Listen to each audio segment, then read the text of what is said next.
Mga residente sa Makati City makikinabang na rin sa rice program na benteng bigas meron na ng Administrasyong Marcos Jr. Sa katunayan, 5 beses kada linggo maaring makabili ng benteng bigas ng gobyerno. Si Gab Villegas sa sentro ng balita. Opisyal lang ni-roll out ng Department of Agriculture ang Benteng Bigas Meron na program sa lungsod ng Makati bilang bahagi ng pagpapalawak ng pamahalaan ng Flagship Food Initiative ni Pangulong Ferdinand R. Marcos Jr. sa gitna ng tumataas na presyo ng bilihin dulot ng nangyayaring tensyon sa Middle East. Present sa ceremonial launch sina Agriculture Secretary Francisco Chu Laurel Jr., Makati City Mayor Nancy Binay, MMDA Chairperson Don Artes at mga opisyal ng Makati.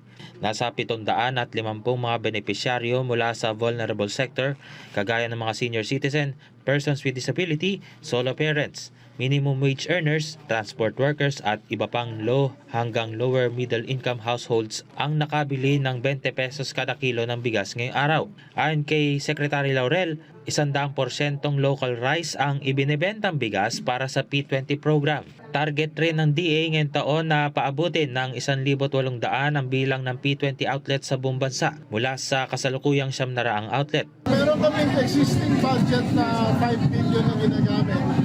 From last year pa, may 4 billion pa kami doon na yung ginagamit. For this year, 19 billion mo nakalaan dito.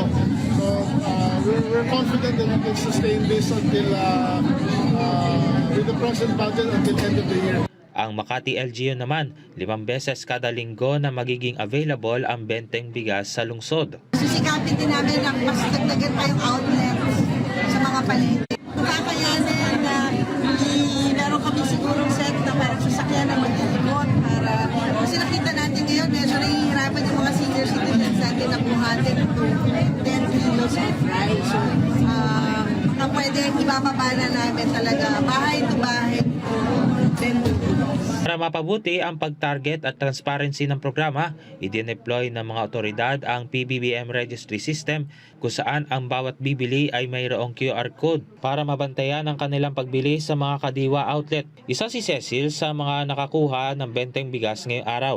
Malaking tulong sa kanyang pagbabudget ang pagbili ng benteng bigas mula sa dating binibili niyang bigas na umaabot ng hanggang 60 pesos ang presyo kada kilo. Malaking less ang 20 pesos na kilo kasi more than kalahati. Ganito rin ang saloobin ng senior citizen na si Nanay Erlinda sa ginhawa ng 20 pesos kada kilo na bigas sa araw-araw nilang gastusin. Malaking tulong po sa mga senior din po. Sa mahal ng kilo ng yung 1 kilong bigas, parang maging 3 kilo na. Lubos din ang pasasalamat ng iba pang benepisyaryo mula sa programa. Maraming salamat po na po sa kay Pangulong Ferdinand Marcos Jr.